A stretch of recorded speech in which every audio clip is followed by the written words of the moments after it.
Perang melawan judi online tampak tak juga selesai. Bisa jadi ini karena banyak oknum pegawai di pemerintahan yang justru ikut terjun melindungi judi online.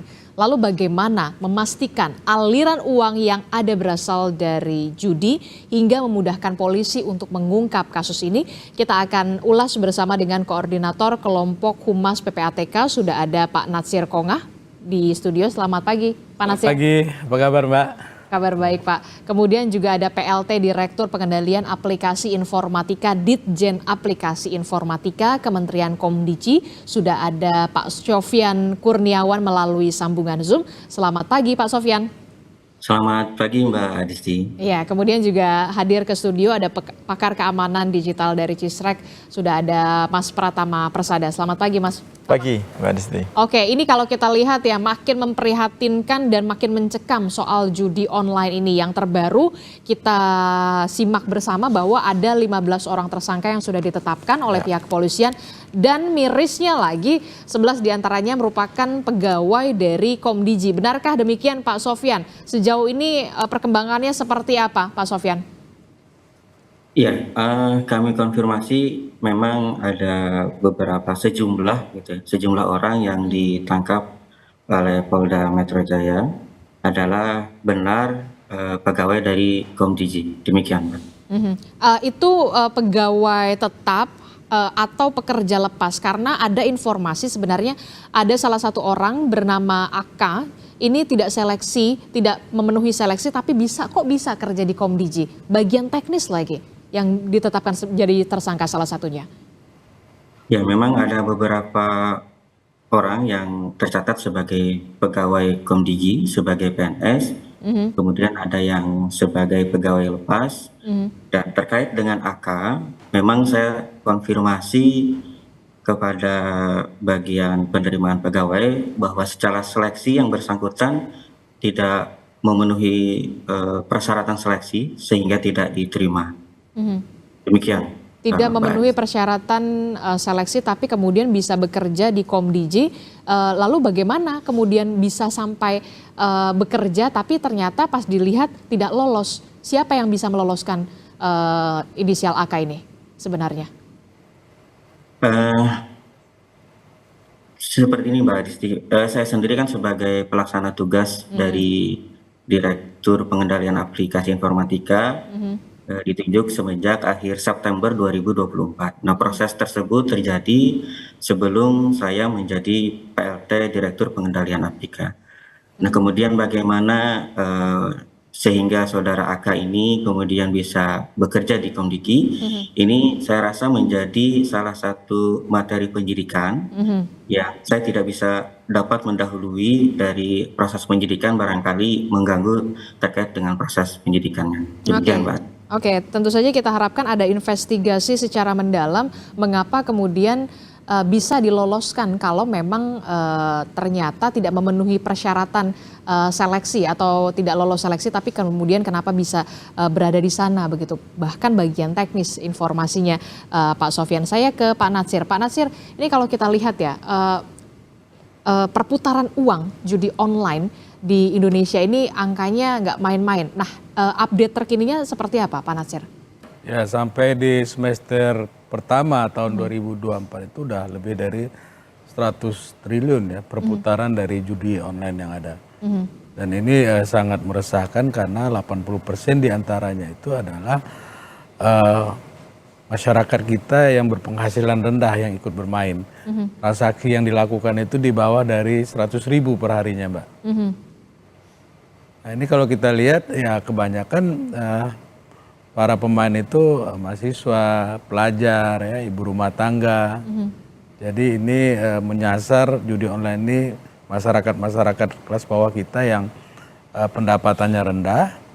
Kalau katakan saja ya penghasilan mereka itu 200.000 per hari, lalu kemudian 100.000 dipakai untuk judi online, itu kan sangat sedikit sekali untuk bisa dikonsumsi oleh keluarga itu kan. Dan ini akibatnya apa? ya bisa jadi keluarga itu menjadi kurang gizi dan seterusnya, seperti itu Mbak.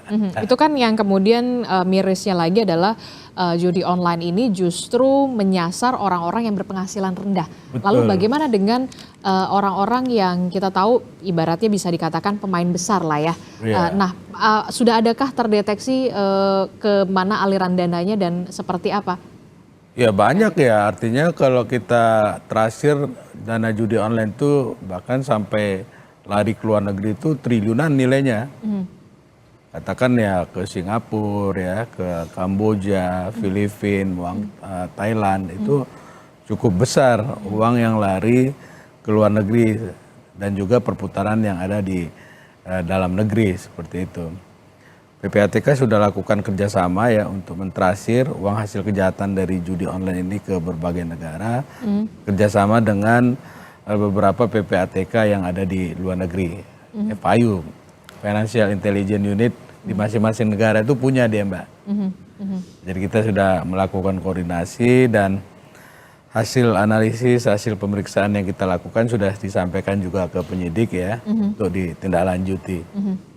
Oke, ini cukup mencengangkan begitu ya. Tapi kemudian apa yang harus atau langkah bukan mitigasi lagi karena memang ini sudah terjadi begitu ya. Yang bisa PPATK lakukan soal judi online ini?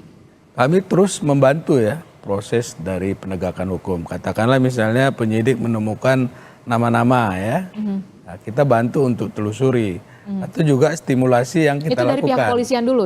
Bisa dari kita, bisa juga permintaan informasi yang disampaikan oleh penyidik. Jadi kedua-duanya itu sangat membantu untuk di dalam mengungkap kasus yang ada seperti itu. Oke, Pak Mas Tama ini kan kalau kita lihat ya sebenarnya ini kan sudah lama seperti gunung es kalau bisa kita katakan ya. Gunung es yang sebenarnya terlihat di permukaan tapi ternyata di bawahnya luar biasa begitu. Nah, kenapa baru sekarang begitu loh, baru terlihat sekarang? Ataukah memang ada yang ditutup-tutupi atau memang betulkah ada backing-membackingi di sana? Kalau menurut saya nggak mungkin judi online itu bisa berjalan mulus ya, sampai ratusan triliun uang masyarakat kita yang diambil tanpa ada di belakangnya yang kalau Kom Diki bilang membina gitu. Nggak mungkin nggak ada, udah pasti ada gitu. Karena apa? Karena sudah jelas-jelas ini menimbulkan masyarakat susah, membuat penyakit masyarakat, orang jadi yang baik jadi jahat begitu kan. Jadi harusnya sih nggak terlalu susah untuk memberantas ini gitu. Saya berkali-kali berbicara juga. Gampang banget kalau mau nyetop judi online ini gitu. Kalau gampang banget kenapa nggak? Loh itu yang jadi masalah. Makanya saya bilang secara teknologi nggak ada masalah gitu. Kominfo, Komdigi ya sudah melakukan pemblokiran walaupun pemblokiran itu nggak akan menghentikan judi online. Kenapa? Karena yang diblokir itu selalu saya bilang ini hanya depannya aja nih, hanya pintu depannya saja. Mati satu tumbuh 1000. Itu mati satu tumbuh 1000, tapi yang core-nya tempat main judinya ini itu nggak diblokir, nggak dimatikan gitu. Nah saya nggak tahu kenapa nggak dimatikan, padahal ini lebih sedikit nih, cuma ada sekitar 5, nggak nyampe 10 server yang digunakan untuk game judi online. Jadi dari jutaan website yang diblokir tadi gitu, dan sekarang orang masih bisa login, itu masuknya hanya ke beberapa permainan judi online aja gitu, pasti sama semuanya gitu, agennya ribuan banyak, mainnya yang digunakan sama. Nah ini aja yang diblokir, nah itu belum diblokir gitu oleh Komdigi. Kemarin sudah saya sampaikan kepada Bu Menteri gitu bahwa ini harus segera diblokir karena nggak susah mengidentifikasi server ini.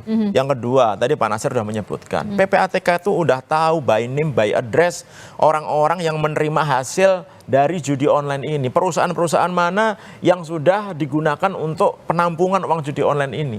Tinggal ditangkap gitu. Cuma PPATK nggak ada wewenang untuk melakukan itu. Betulkah tidak ada kewenangan itu? Nggak ada. Komdigi juga nggak ada wewenang untuk itu gitu. Oleh yang punya kewenangan itu jadinya siapa? Bagian penindakan. Jadi Satgas Judi Online itu dibagi dua, penindakan dan pencegahan.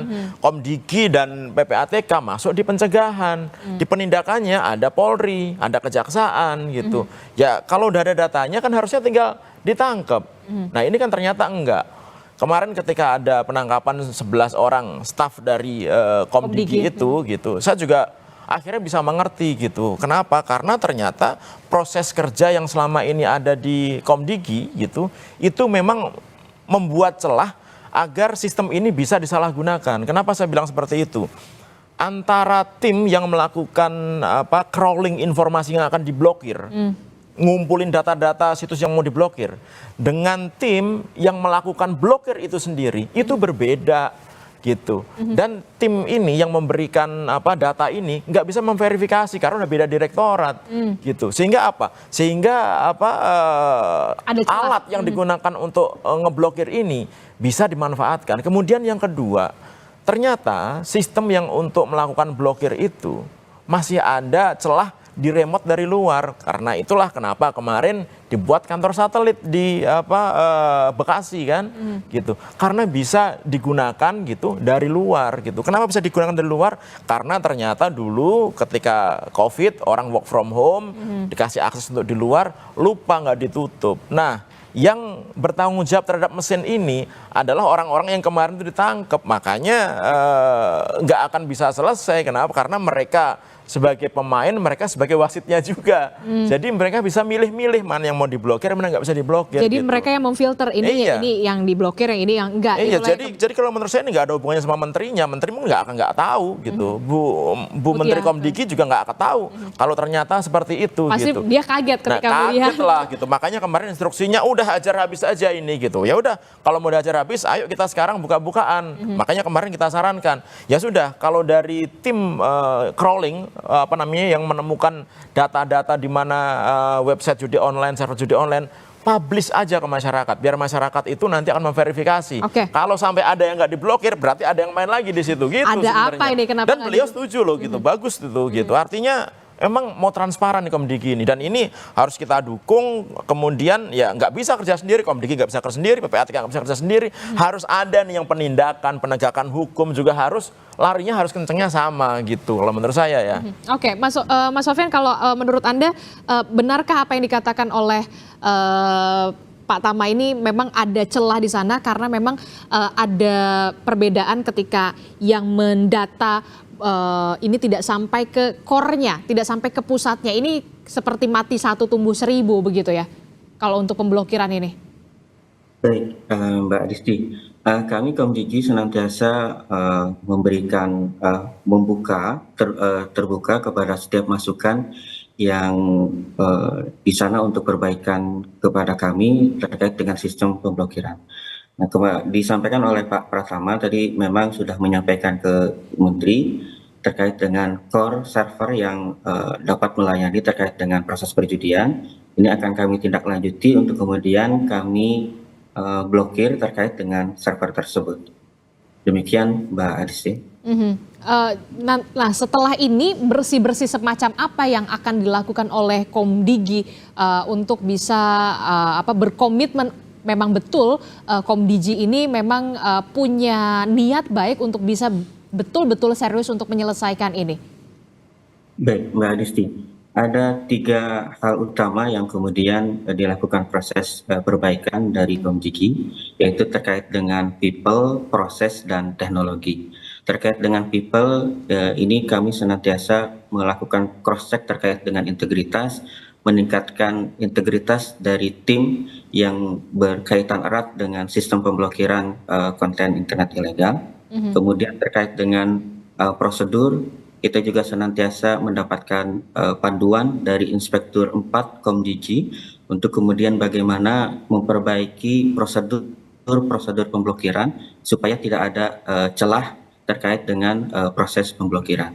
Kemudian yang ketiga terkait dengan teknologi, kita melakukan proses audit barangkali gitu ya, ada hal-hal yang kemudian bisa dimanfaatkan oleh pihak luar untuk melakukan proses remote terkait dengan sistem pemblokiran itu sendiri.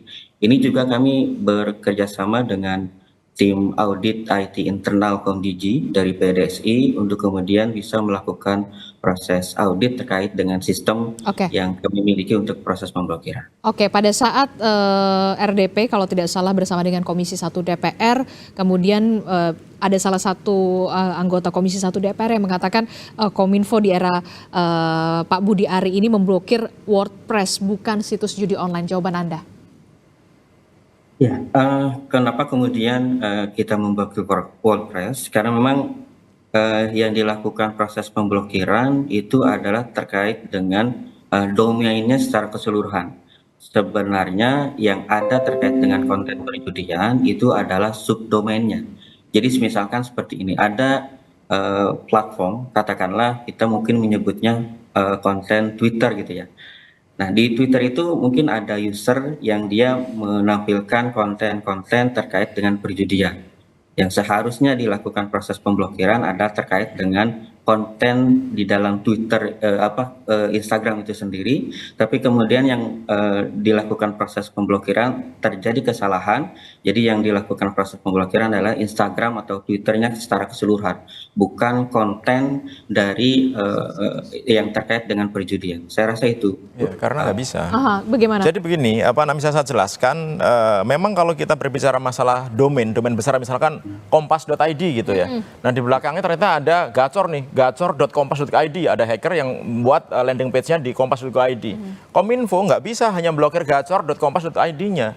Yang diblokir itu adalah domain utamanya kompas.id-nya gitu. Nah itu dia kenapa tidak dilakukan? Sehingga akhirnya apa? Semua layanan Kompas akan berhenti gitu. Nah itu yang terjadi memang gitu. Kenapa akhirnya bandar-bandar judi, agen-agen judi ini menyusupi situs pemerintah untuk naruh situs judi online di situ.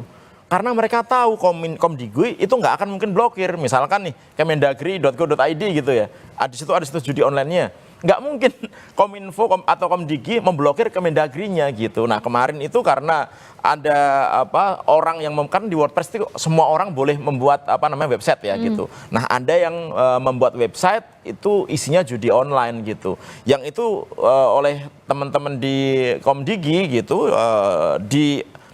mau diblok nggak bisa gitu, kemudian mungkin ada kesalahan sehingga yang keblokir itu adalah WordPress-nya semuanya, nggak bisa diakses gitu. Ya memang kayak gitu.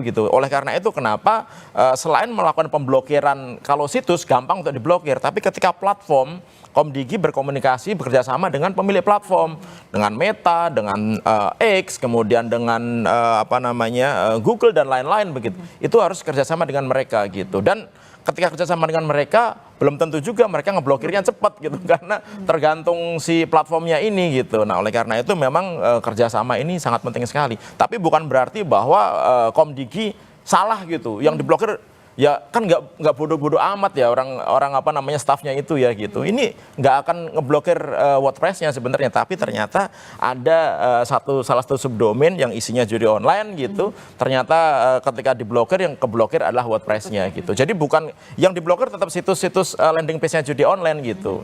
Yang jumlahnya sekarang udah berapa? Mau 3 juta lebih gitu ya. Itu nggak hanya WordPress aja gitu. Oke, tapi begini, saya ke PPATK. Pak Natsir, kalau misalkan tadi Anda, Mas Amang mengatakan sebenarnya PPATK punya kewenangannya ini loh, aliran dananya ke sini, tapi kemudian hanya sebatas itukah PPATK atau punya kewenangan lain untuk bisa melihat, menandakan begitu? Pendataan. Kalau untuk kewenangan penyidikan kita nggak punya, ya. Tapi memeriksa bisa. Artinya misalnya ketika pihak pelapor, katakanlah bank ya, tidak menyampaikan laporan sebagaimana mestinya, itu kita bisa lakukan periksa, lalu kemudian kita bisa juga memberikan reward gitu ya, seperti untuk merekomendasikan dicabut izin atau dan sebagainya. Jadi tapi sejauh ini pihak pelapor itu juga sangat bekerja sama ya. Mereka juga patuh terhadap kewajiban yang mereka harus lakukan, menyampaikan laporan transaksi keuangan mencurigakan dan seterusnya. Jadi memang para pihak itu sejauh ini memang sudah sangat optimal gitu ya dalam melakukan kerjasama. Pihak pelapor menyampaikan laporan sebagaimana mestinya. Jadi kalau kita lihat proses pekerjaan yang dilakukan oleh PPATK itu, pertama PPATK menerima laporan. Harus menerima laporan dulu? Tidak juga, kita bisa secara untuk melakukan meminta juga laporan kepada pihak pelapor. Jadi ketika kita menerima laporan tadi, lalu kita analisis, begitu ada indikasi tindak pidana, hasil analisis, hasil pemeriksaan itu kita sampaikan kepada penyidik. Penyidiklah yang mencari alat bukti untuk diteruskan kepada penuntut umum. Seperti itu Mbak, pola kerjanya. Jadi memang PPATK tidak memiliki kewenangan melakukan penyelidikan dan penyidikan. Seperti itu. Hanya sebatas pendataan saja begitu ya? Memberikan informasi untuk bahwa rekening membantu itu dipakai proses. judi online atau tidak gitu. Dan sejauh ini ada berapa banyak sekali rekening yang Oh banyak sudah- sekali hasil analisis yang sudah kita sampaikan dan sebagian juga sudah ditindaklanjuti ya oleh penyidik. Bisa nggak kemudian juga ini kan ada juga ini 11 orang yang di Komdiji, tapi di Komdiji di Instansi lain. di instansi lain. Inilah yang kemudian bisa nggak PPATK menemukan ataupun menyerahkan ini kepada penyidik? Jangan dijawab dulu Pak Nasir. Kita akan jeda dulu sejenak, tetaplah bersama kami di Sapa Indonesia Pagi.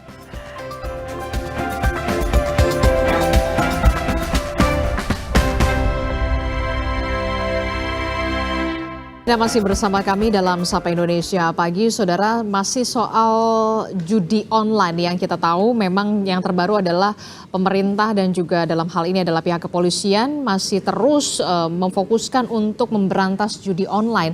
Dan yang terbaru adalah 15 orang sudah ditetapkan menjadi tersangka, 11 diantaranya merupakan staf atau pegawai dari Kementerian Komdiji. Masih bersama saya dengan PPATK Pak Nasir, kemudian Pak Sofyan dari Kementerian Komdiji dan juga Mas Tama. Saya ke Pak Nasir melanjutkan pertanyaan saya tadi, Pak Nasir. Nah, kalau ini kan sorotannya memang lagi ke Komdiji, tapi kan tidak menutup kemungkinan seharusnya memang bersih-bersihnya itu sampai ke instansi-instansi lainnya begitu. Nah, kalau dari segi data dari PPATK sendiri dari profesi memang sudah ada pendataan tidak sebenarnya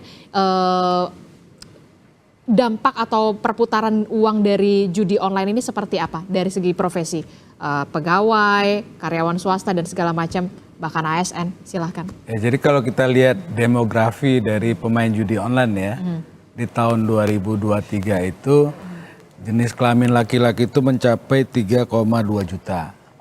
Terus ada juga wanita sebanyak 583 ribu. Jadi totalnya sekitar 3,7 juta ya, 3,7 juta hampir 4 jutaan gitu ya. Itu 2023. Iya. Nah, ini yang di bawah usia 11 tahun ke bawah itu ada 1.162. Dan yang terbesar itu usia antara 20 sampai 30 tahun. Dari sisi profesi Mbak, itu ada karyawan swasta ya, jumlahnya 1,9 juta. Karyawan swasta 1,9 juta. Ya, yang ikut bermain judi. Ikut bermain judi. Ya, lalu kemudian ada pengusaha 644 ribu ya, pedagang, ibu rumah tangga ini juga banyak nih, 102 ribu yang ikut bermain. Ada TNI Polri 97 ribu. TNI Polri 97 ribu. Iya.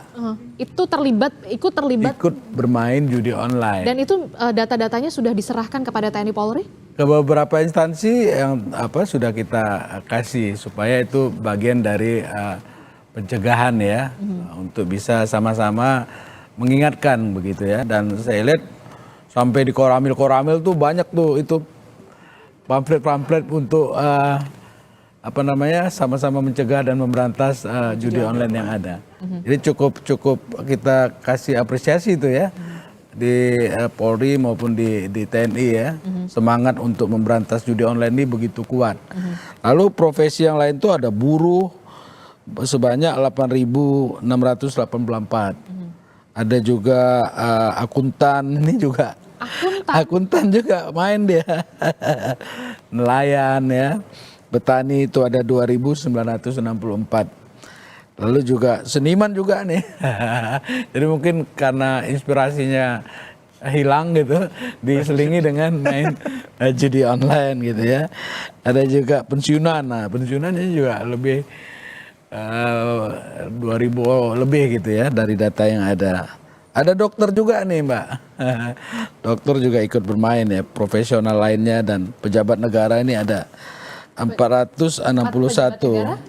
Pejabat negara 461 yang terlibat gitu ya. Ada juga wartawan 360. Waduh, jadi semua lini ya, semua lini. Dan semua profesi itu ikut terlibat dalam judi online. Inilah yang kemudian bahkan untuk TNI Polri dan juga pejabat negara, ASN dan segala macam sebenarnya sudah diserahkan ya kalau dari PPATK sendiri untuk bisa melakukan antisipasi ataupun pencegahan ya kalau dari PPATK sendiri. Yeah. Kalau Mas Tama gimana? Ya, Mas Tama? jadi Ini kan fenomenanya, ya betul tadi. Sudah Semua lini, merambahnya. semua lini. Ya, ini kan yang kebetulan pakai rekening ketahuan, ya kan. Yang nggak pakai rekening kan ini bisa ketahuan, yang dia pakai voucher, kemudian daftar yang pakai pulsa dan lain-lain itu masih belum ketahuan tuh. Jadi lebih banyak lagi sebenarnya pengguna judi online yang ada di Indonesia ini gitu. Tetapi dari data yang dimiliki oleh PPATK sebenarnya gitu, itu saya yakin bukan hanya data pemainnya saja gitu, tapi PPATK juga pasti sudah melakukan analisis bahwa ada aliran loh ini loh. Aliran dana gitu yang dia ngalir sampai ke berapa tier ke atas gitu, yang sebenarnya itu juga terdeteksi. PPATK jago di sini gitu. Yang jadi masalah adalah PPATK nggak bisa memberikan informasi itu ke publik, bisanya memberikan informasi itu ke penegak hukum gitu, ya kan. Udah diberikan gitu, secara formal sudah diberikan begitu. Nah, kan butuh dilakukan penyidikan ya, butuh dilakukan pendalaman lebih lanjut gitu. Walaupun sudah jelas-jelas itu uang yang ada dalam rekening tersebut adalah uang dari judi online sebenarnya gitu. Jadi kalau mau gampang gitu, nggak usah nyari-nyari siapa pelakunya. Udah, kita udah tahu rekening yang dipakai agen dan bandar judi online itu rekening mana, itu udah tahu sebenarnya. Tapi kok ya blokir aja gitu, ya kan, ambil aja duitnya, taruh ke negara. Saya selalu bilang kayak gitu. Udah, kita sudah tahu, bank nggak mungkin nggak tahu bahwa uang dalam rekening tersebut digunakan untuk judi online. Udah nggak, pasti tahu bank itu. Mereka punya sistem fraud detector yang bisa mendeteksi ini. PPATK juga udah pasti tahu, baik itu rekening perusahaan dalam negeri ataupun luar negeri. Jadi kalau mau berani nih gitu, ini kan udah ada Satgas nih ya, kemarin dibuat des lagi di Menko Polhukam. Udah, yang ketahuan bahwa itu duit dipakai untuk judi, perputaran uang judi, ambil aja buat negara, simpen dalam kas negara, dipakai untuk bantu makan siang bergizi itu. Yang nanti akan datang ngambil duitnya gitu, nanti tinggal kita ambil aja, kenapa Anda punya rekening ini gitu, ini duitnya buat judi online gitu. Jadi kita lebih enak, mereka datengin kita sendiri tuh, mereka para pelaku atau yang terlibat pelaku itu. Jadi simpel sebenarnya. Simpel, tapi kemudian pengaplikasiannya, prakteknya itu ya kemudian karena jadi masalah. Ada beberapa regulasi yang nggak membolehkan itu. Oleh karena termasuk itu juga kenapa mungkin ada dugaan backing-membackingi. Nah, itu juga gitu. Karena uang yang beredar sangat banyak sekali gitu. Pasti ada oknum, bukan instansi ya. Ini ada oknum institusi begitu yang memang jagain agar ini tetap jalan. Karena duit yang mengalir itu banyak gitu. Dan duitnya ini sudah kemana-mana gitu. Sebenarnya PPATK juga tahu ini duitnya kemana-mana, sebenarnya juga tahu gitu. Cuma nggak mau ngomong aja gitu. Tapi ini duit udah mengalir kemana-mana. Oleh karena itu kenapa kok susah sekali memberantas judi online ini. Jadi nggak bisa hanya Komdiki doang yang dibersih-bersihkan. Semua instansi yang terlibat harus dibersih-bersihkan kalau mau niat ya gitu. Nah, yang jadi masalah ini niat apa enggak? Pak Presiden sudah perintah, Bu Menteri Komdiki sudah perintah, Pak Kapolri juga sudah perintah gitu. Nah, saya nggak ngerti kendalanya sekarang ada di mana. Ini stucknya nih di mana? Ini bottlenecknya ada di mana? Nah, itu yang harus dicari nih gitu. Supaya apa? Supaya pemberantasan ini bisa cepat diselesaikan gitu. Oke. Pak Sofyan, kalau kita lihat ini kan memang sudah ada niat serius begitu dari Menteri Anda begitu ya, Menteri Komdiji Bu Mutia Hafid begitu ya, untuk bisa benar-benar membersihkan Komdiji ini jangan sampai ada membackingi. Nah, kalau dari Komdiji sendiri investigasi internalnya sudah berjalan sejauh ini seperti apa? Baik, secara investigasi internal kita melakukan proses audit terhadap sistem. Di sistem itu memang ditelusuri apakah terdapat backdoor atau tidak. Ini masih dalam proses pencarian.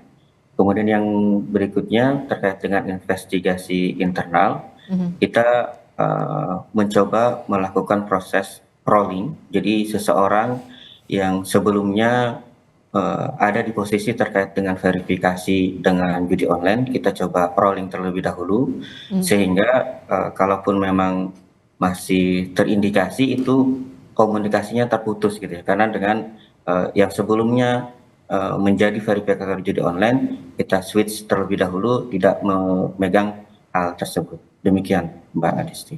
Cukupkah menurut Anda, Mas Tama? Ya, kalau menurut saya perlu dikembangkan ya gitu, karena ini kan sudah lama sekali ini gitu, dan Kementerian Kominfo dulu, sekarang Komdiki gitu, sudah lama sekali mengelola ini, dan orang-orangnya kemarin sudah kita lihat tuh, nggak mungkin mereka kerja sendiri juga. Nggak gitu. mungkin. Saya pikir kalau ini dikembangkan gitu, ini kita bisa membuka agak lebar nih, ya kan? Kan nggak mungkin mereka terima duit dari hantu, ya kan? Yang tiba-tiba dia dapat duit gitu, pasti ada aliran uang itu ada gitu.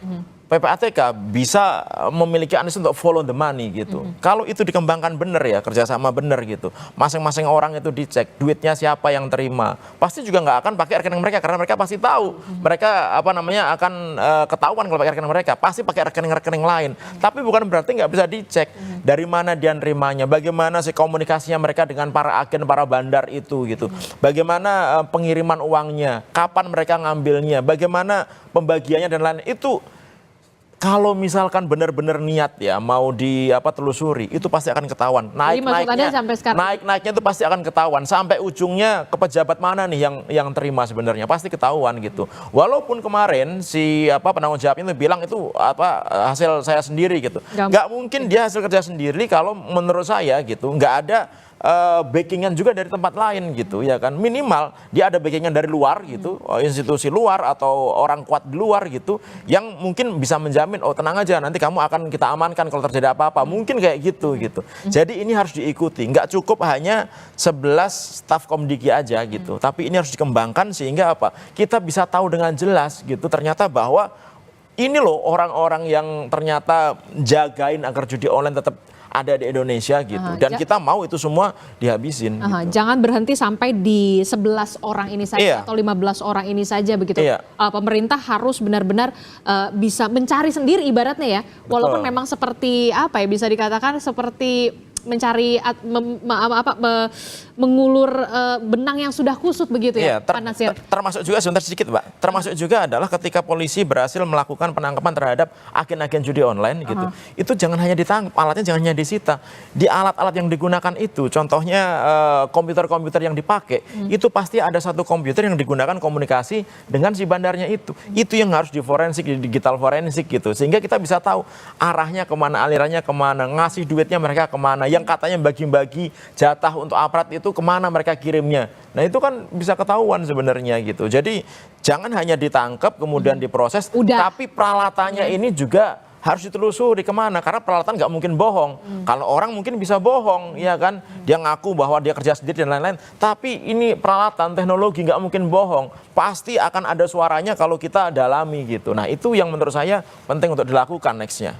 Oke, Pak Natsir, kalau kita lihat ya, kan ini kan sudah semua lini ya, semua profesi dari kalangan atas sampai kalangan bawah begitu berpenghasilan rendah.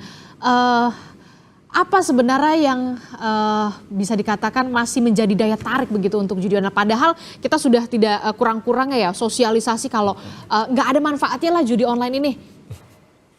Ya kalau dari masyarakat kebanyakan tadi itu ya mereka kepingin cepat mendapatkan sesuatu secara instan ya. Lalu kemudian dengan kemudahan teknologi tadi yang terus menerus mereka ditawari untuk bermain ya akhirnya tertarik. Jadi lebih pada ingin mendapatkan sesuatu secara instan yang saya lihat seperti itu, Mbak. Iya, ditawarin itu yang jadi masalah juga gitu. Influencer yang mereka bilang bahwa kalau main ini nanti gampang dapat menangnya dan lain-lain gitu. Nah, itu yang sebenarnya juga harus diberantas juga karena mereka adalah antek-anteknya para bandar dan agen judi online ini gitu. Jangan tebang pilih. Dan udah kejadian kan beberapa influencer yang sudah ada si satbor itu kan gitu. Tapi jangan satbor aja, yang lainnya juga dong gitu. Ya kan karena mereka adalah salah satu penyebab gitu. Kenapa di Indonesia ini orang-orang pada main judi online? Karena mereka tertarik, karena diiklankan, kemudian untungnya gede dan lain-lain gitu. Sehingga menurut saya jangan tebang pilih gitu, bahwa orang-orang yang ikut mendukung judi online ini juga harus diproses. Siapapun dia gitu, ya kan, jabatan apapun dia, sehebat apapun dia terkenal di Indonesia gitu. Supaya masyarakat kita ini nggak ada lagi yang dirugikan gitu, tertarik terhadap main judi online ini.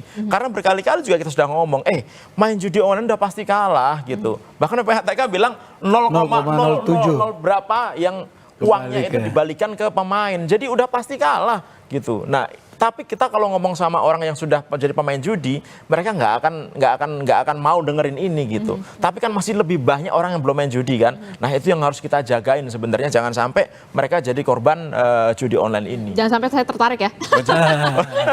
Ya itulah yang kemudian yang ternyata peluangnya menyenangkan gitu. Itulah yang kemudian gitu. Dan kalau kita misalkan udah main tuh, kemudian nggak main kira-kira berapa lama, 2 hari gitu.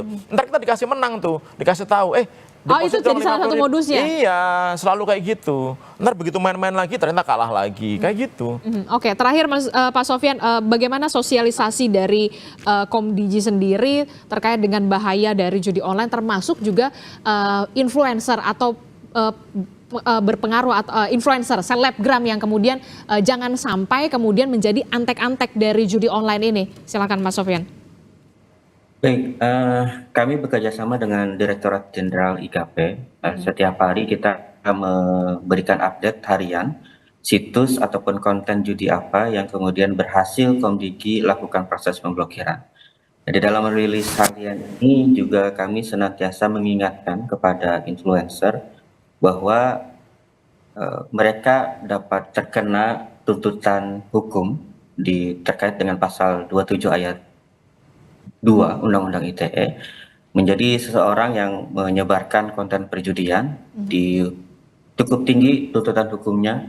Jadi kami senantiasa menginformasikan kepada masyarakat terkait dengan bahaya judi online ini. Demikian Pak Rizky. Oke, tentu saja kita berharap bukan lagi Indonesia darurat judi online, tapi Indonesia siap melawan atau Judi siap online. berperang untuk judi online. Itu yang kemudian harus benar-benar dirubah mindsetnya, begitu. Termasuk juga niat serius untuk bisa benar-benar sampai penelusuran ke akarnya. Betul. Jangan hanya di 15 orang tersangka ini. Caranya udah ada dan gampang gitu. Tinggal niatnya mau atau apa tidak. enggak gitu aja. Oke, baik. Terima kasih Pak Tama telah bergabung Terima bersama kasih. kami. Terima kasih. Pak Sofyan telah bergabung bersama kami. Terima kasih Bapak-bapak. Selamat pagi. Assalamualaikum. Kita akan jumpa lagi nanti di dialog selanjutnya yang lebih menarik. Terima kasih.